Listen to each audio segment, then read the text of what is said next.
Hello guys, welcome to டிஸ்கட் Tamil YouTube channel. இந்த வீடியோவில் நம்ம இதை பற்றி பார்க்கக்கூடிய பார்த்தீங்கன்னா வேறு எதை பற்றி இல்லைங்க, செம்மையான ஒரு விஷயம் தான். இன்றைக்கி வந்து எஸ்டிஆர் பர்த்டே இல்லை, அந்த பர்த்டே ஸ்பெஷலாக வரிசையாக அனௌன்ஸ்மெண்ட்.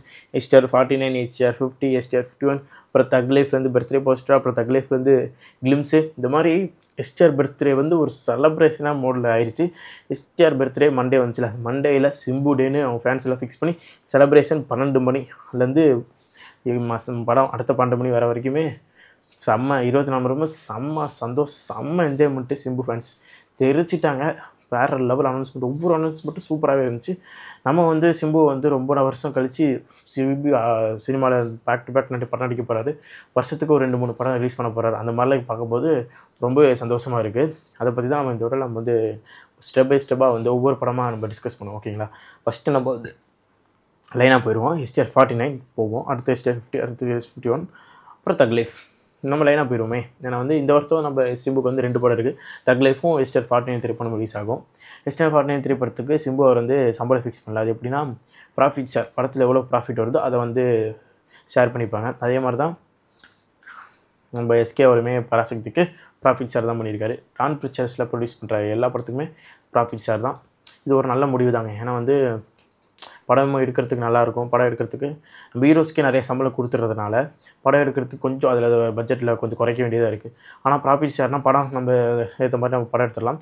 படம் எவ்வளோ ப்ராஃபிட் வருதோ அதில் உனக்கு ஷேர் கொடுத்துட்றோம்பா அப்படின்றது ஒரு நல்ல முடிவு. ஏன்னா வந்து ஹீரோவோட அந்த ஒரு மார்க்கெட்டை டெஸ்ட் பண்ணுறதுக்கு இது நல்லாவே இருக்கும். ஏன்னா ஹீரோக்காக நம்பிக்கை இருக்கு, நம்ம படம் இவ்வளோ ஓடி நம்ம அசல்ட்டாக அந்த மாதிரி இருந்துச்சுன்னா வந்து வாங்கிக்கலாம். அதனால் வந்து இது ஒரு நல்ல விஷயம். ஓகே, இப்போ வந்து நம்ம எஸ்டிஆர் 49 திரைப்படம் நம்ம ராம்குமார் பார்க்கிங் டைரக்டர் தான் டைரக்ட் பண்ணுறதுனால இந்த திரைப்படம் டப்பு ஒரு 4 மாதத்தில் முடிச்சுட்டு 2025 இந்த வருஷமே வந்து டிசம்பர் கிறிஸ்மஸ்க்கு ரிலீஸ் பண்ணுறதா பிளானிங். அப்படின்னா தீபாவளிக்கு ரிலீஸ் பண்ணுறதா பிளானிங். சீக்கிரமாக முடிச்சுன்னா தீபாவளி, இல்லை கொஞ்சம் டைம் எடுத்துச்சுன்னா வந்து கிறிஸ்மஸ். இந்த வருஷத்துக்குள்ளே இந்த படம் வந்துடும். அதனால் நீங்கள் பயப்பட வேணாம். இந்த வருஷம் 2 படம் இருக்குங்க, தக் லைஃப் ஒன்று, அப்புறம் எஸ்டிஆர் 49 திரைப்படம் இருக்குது. Ramkumar parking director. பார்க்கிங் படம் உங்களுக்கு எந்த அளவுக்கு உங்களுக்கு பிடிச்சிருக்குன்னு தெரியும். அதில் வந்து ஜஸ்ட் ஒரு சிம்பிள் ஸ்டோரி தான். 2 குடும்பத்துக்கும் பார்க்கிங்கில் நிறுத்துறதுக்கு பிரச்சனை, அதை வச்சு ஒரு படம் எடுத்திருப்பார். ஒரு இன்ட்ரெஸ்டிங்காக எடுத்திருப்பார். கிளைமேக்ஸ் ஒரு மாதிரி முடிச்சிருப்பார்.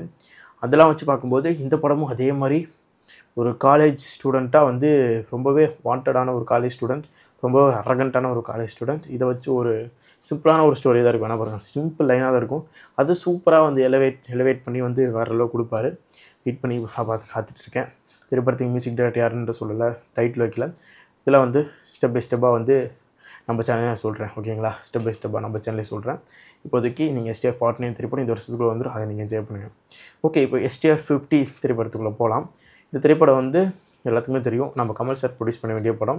அவர் வந்து இந்த படத்துக்கு பட்ஜெட் வந்து ரொம்ப அதிகமாக இருக்குது. இப்போது வந்து சேட்டலைட்டு ஓடிடி டவுன் ஆயிடுச்சு. இதெல்லாம் வச்சு பார்க்கும்போது இப்போ எனக்கு சரியாக வராதுப்பா அப்படின்னு அவரே வந்து வெளியே போயிட்டார். பட் ஆனால் சிம்பு அவருக்கு வந்து இந்த ஸ்கிரிப்ட் மேலே ரொம்ப பிரியம். சூப்பராக வந்திருக்கு, இந்த ஸ்கிரிப்ட் பண்ணி ஆகணும் அப்படின்னு அவர் ஒரு நம்பிக்கை வச்சு, நம்ம வேறு ப்ரொடியூசருக்கெலாம் தேட வேணாம், நானே ப்ரொடியூஸ் பண்ணுறேன், திரைப்படத்தை எடுக்கிறோம் அப்படின்னு அவர் தன்னைத்தானே நம்பிக்கையை வச்சு இந்த திரைப்படத்து மேலே போட்டிருக்காரு. இந்த திரைப்படம் வெற்றியோ தோல்வியோ, ஆனால் சிம்புவை பார்த்து நீங்கள் கற்றுக்கணும். ஏன்னா வந்து மற்ற ஹீரோஸ் மற்றவங்களாம் வந்து கம்மி பட்ஜெட்டில் நம்ம படமே எடுத்தாலும் கம்மி பட்ஜெட்டில் போட்டு இப்படி போயிடுவோம் அப்படின்னு நினைப்பாங்க. பட் ஆனால் இந்த திரைப்படம் அரௌண்ட் 200 crores மேலே படம் எடுக்கிறதுக்கு மட்டுமே. அதனால் வந்து ரொம்ப ரிஸ்க் எடுத்து இந்த திரைப்படத்து மேலே ஒரு இது பண்ணியிருக்காரு. அதுக்கு ஃபுல்ஃபில் பண்ணி நல்ல படத்தை கொடுப்பாரு தேசிங்க பெரியசாமின்றத நம்பிக்கை எனக்கு இருக்குது. அவரோட ஸ்கிரிப்ட் நிறைய பேர் படிச்சுட்டு நல்லா இருக்குது அப்படி இப்படி சொல்லியிருக்காங்க. திரைப்படம் இந்தியன் சினிமா திரும்பி பார்க்கும் அந்த மாதிரியான ஒரு ஸ்கிரிப்ட் அந்த மாதிரி சொல்லியிருக்காங்க. இதெல்லாம் வச்சு பார்க்கும்போது சிம்புவை நம்பிக்கை வச்சுருக்கிறதுனால இந்த திரைப்படம் நல்லா ஒரு நம்புகிறேன். எனக்கு தெரிஞ்சு இந்த திரைப்படம் வந்து 2027 தான் ரிலீஸ் ஆக நிறைய வாய்ப்பு இருக்குது. ஃபஸ்ட்டு பார்க்கிங் திரைப்படம் இந்த வருஷத்தில் வந்துடும். அடுத்து 2027 தான் மேக்ஸிமம் நினைக்கிறேன். பொறுத்து வந்து பார்ப்போம் எந்தளவுக்கு ஃபாஸ்ட்டாக எடுத்து எந்தளவுக்கு ஃபாஸ்ட்டாக ரிலீஸ் பண்ணுறாங்க. இந்த திரைப்படம் ஃபாஸ்ட்டாக எடுத்துருவாங்கன்னு நம்புகிறாங்க. ஏன்னா வந்து ப்ரீ ப்ரொடக்ஷன் ஒர்க்லாம் முடிஞ்சிருச்சு, எதுவுமே இல்லை. ஏன்னா வந்து 3 வருஷத்துக்கு மேலே ப்ரீ ப்ரொடக்ஷன் ஒர்க்கு, ஸ்கிரிப்டை வச்சு எல்லாமே பக்காவாக ஃபிக்ஸ்டு. எங்கே போய் ஷூட்டிங் எடுத்து முடிக்காத மட்டும்தான். அதனால் வந்து சீக்கிரம் முடிச்சுவாங்க நம்புகிறேன். பொறுத்து வந்து பார்ப்போம் எப்படி இந்த படம் வருதுன்னு. இந்த திரைப்படத்தை பற்றி சிம்பு வந்து ஒரு விஷயம் சொல்லியிருக்காரு. ஏன்னா வந்து நாங்கள் பாகுபலி மாதிரி இந்த திரைப்படம் வந்து இல்லைங்க, ஆனால் இந்தியன் சினிமாவுக்கு ஒரு புதுமையான ஒரு திரைப்படம், ஒரு புதுமையான ஒரு எக்ஸ்பீரியன்ஸ் இந்த திரைப்படத்து மூலமாக உங்களுக்கு கிடைக்கும் அப்படி சொல்லியிருக்காரு.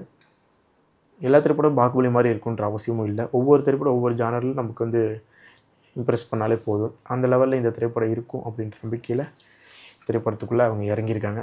ஓகே, திரைப்படத்துக்கு வந்து மியூசிக் டைரக்டர் யுவன் சங்கர் ராஜா தான் போட்டிருக்காங்க.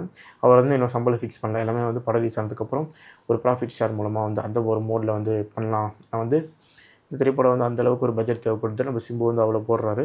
அதனால் நமக்கு ஒரு உதவியாக வந்து நீங்கள் படம் ரிலீஸ் ஆனதுக்கப்புறம் ப்ராஃபிட் மூலமாக தாங்க அந்த மாதிரி ஒரு பேச்சுவார்த்தை போயிருக்கு போல்.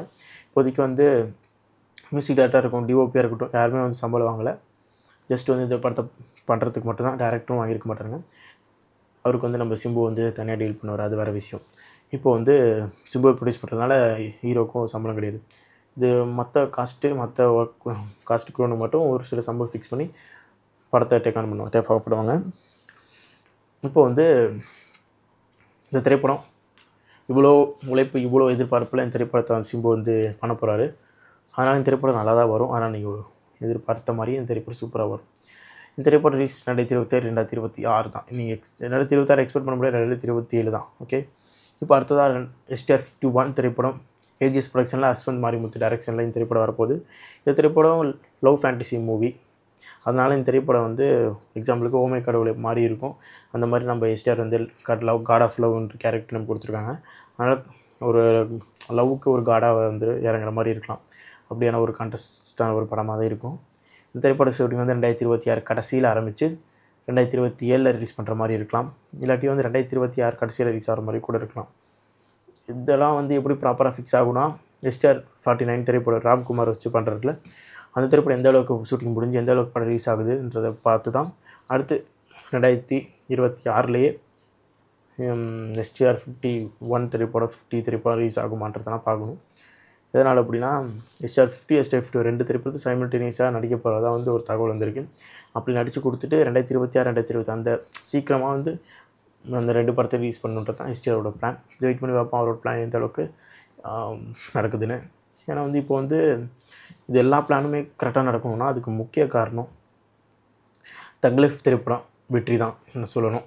ஏன்னா வந்து இப்போது STR அவருக்கு வந்து மார்க்கெட்டுறது சுத்தமாக இல்லை. அதனால் OTT சேட்டலைட் எதுவுமே வந்து அந்தளவுக்கு அவருக்கு வந்து இல்லை.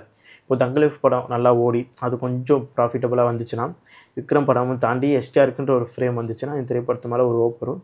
அதுக்கப்புறம் வந்து அடுத்து வர ரிலீஸ் பண்ணுற படத்துக்கு மேலே ஒரு மக்கள் மேலே ஒரு ஆர்வம் வரும். அப்புறம் அந்த படத்து மேலே ப்ராஃபிட் சார் தான். அதனால் வந்து அதுக்கு சம்பளம் தரல, ப்ராஃபிட் தான்.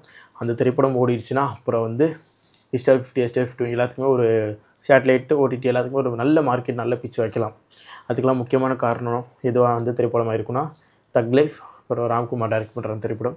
ரெண்டு திரைப்படம் STR அவரோட கெரியரை ஃபிக்ஸ் பண்ண போகுது. ஆனால் வந்து இது ரிலீஸ் இந்த படம் டீசெண்டாக இருந்தாலும் அடுத்து போய் வரும். பட் ஆனால் அவரோட மார்க்கெட் வேல்யூவாக வந்து இந்த ரெண்டு படம் ஃபிக்ஸ் பண்ணோம். வெயிட் பண்ணி பார்ப்போம் STRோட மார்க்கெட் எந்த அளவுக்கு போக போகுது, க்ரோத் ஆக போகுதுன்னு. அது முக்கியமாக சேட்டலைட்லேயும் டிஜிட்டல்லையும் ஒரு க்ரோத் தேவைப்படும். அப்போ அது க்ரோத் ஆனால் தான் அவருக்கு அடுத்தடுத்து பண்ணக்கூடிய படத்தில் ஒரு இந்த இவ்வளோ பட்ஜெட் போடலாம், போய் இவ்வளோ சம்பளம் பண்ணி ஃபிக்ஸ் பண்ண முடியும். இப்போ தான் வந்திருக்காரு தலைவன், திருப்பி இப்போ தான் வந்திருக்கான், சம்பவம் செய்வான். நீங்கள் காத்துட்ருங்க, வெயிட் பண்ணுங்கள், ஓகேங்களா. இப்போ தக் லைஃப் திரைப்படத்துலேருந்து ஒரு கிளிம்ஸ் ரிலீஸ் ஆச்சு 2025 ஜூன் 5 ரிலீஸ் ஆக போகும் திரைப்படம். அது வந்து எல்லாத்துக்குமே தெரியும். அந்த கிளிம்ஸ் வந்து சூப்பராக ஸ்டைலாக இருந்துச்சு. மணிரத்னமாரோட படம்னால நம்ம வந்து சூப்பரான ஒரு படம், விசுவலாகவும் கண்டென்ட்டாகவும் செம்மையாக இருக்கும். திரைப்படத்தில் வந்து கமல் சார் கூட வந்து சிம்பு அவர் நடிக்கிறதுனால கமல் சார் அப்பாவாக இருக்கலாம், சிம்பு அவர் வந்து பையனாக இருக்கலாம். அந்த மாதிரியான ஒரு படமாக இருக்கும்னு நினைக்கிறேன். கேங்ஸ்டர் அப்பா கேங்ஸ்டர் புள்ள அதை ஒரு விஷயம் பண்ணுது, அந்த மாதிரியான ஒரு விஷயங்களாக இருக்குமா. இல்லாட்டி கிளைமேக்ஸில் வந்து ரெண்டு பேருமே ஒரு கமல் ஒரு பக்கம் STR அவர் ஒரு பக்கம் ரெண்டு பேருமே வந்து வில்லனாக மாறுறாங்களான்றதை பொறுத்து வந்து பார்ப்போம். Kamal sir hero, STR villain, இந்த மாதிரி ஆகுதான்றதுலாம் படம் பார்க்கும்போது தெரிஞ்சுக்க முடியும். பட் ஆனால் இந்த திரைப்படம் குவாலிட்டியாக வருன்றதுல எனக்கு நம்பிக்கை இருக்குது. தக் லைஃப், ராம்குமார் இந்த ரெண்டு திரைப்படம் தான் வந்து STRோட கெரியர் வந்து அடுத்த லெவலுக்கு கொண்டு போகும். லெட்ஸ் வெயிட் அண்ட் சி எந்த அளவுக்கு STRோட க்ரோத் வந்து இருக்க போகுது அப்படின்றத நம்ம ஃபிக்ஸ் பண்ணிக்கணும்னா இந்த ரெண்டு படம் ஓடணும்.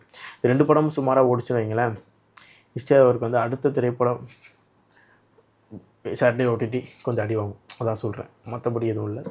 ஓகே கைஸ், செம்ம பர்த்டே செலிப்ரேஷன் நீங்கள் பண்ணியிருப்பீங்க சிம்பு ஒரு பர்த்டேக்கு, அது எனக்கு தெரியும். ஏன்னா வந்து அனௌன்ஸ்மெண்ட் வைஸுமே ரொம்ப ஹாப்பியாக இருந்திருப்பீங்க. ஏன்னா வந்து கண்டது 4 வருஷமாக வந்து அனௌன்ஸ்மெண்ட் வர ஒன்றும் வராது. பட் ஆனால் நீங்கள் STR ஃபேன்ஸாகவே இருப்பீங்க. அந்த லாயலான ஃபேன்ஸுக்கு தான் இந்த ஒரு அனௌன்ஸ்மெண்ட். நீங்கள் என்ஜாய் பண்ணுங்கள். நீங்கள் மனசை தளர விட வேணாம். ரிலீஸ் ஆக போகிற எல்லா திரைப்படம் STRக்கு ஹிட்டு தான் ஆக போகுது.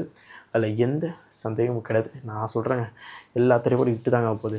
பர்ஃபெக்டான ஒரு ஸ்கிரிப்டை சூஸ் பண்ணியிருக்காரு. எல்லாமே வந்து முதல் திரைப்படம் ஹிட்டாகி எல்லாம் ரெண்டாவது திரைப்படம் பண்ணுறது, மூணாவது திரைப்படம் பண்ணுற ஒரு டேரக்டர். நம்ம சிம்புவை பிடிச்சிருக்கிறது. அதனால் எல்லாமே ஒரு ப்ராப்பரான ஒரு படமாக தான் கொடுப்பாங்க. எங்கேயுமே பிசு தட்டுற மாதிரி படமாக இருக்காது. நான் 100% சொல்கிறேன், எங்கேயுமே பிசு தட்டுற மாதிரி படமாக இருக்காது. ஓகே கைஸ், தேங்க்ஸ் ஃபார் வாட்சிங் திஸ் வீடியோ.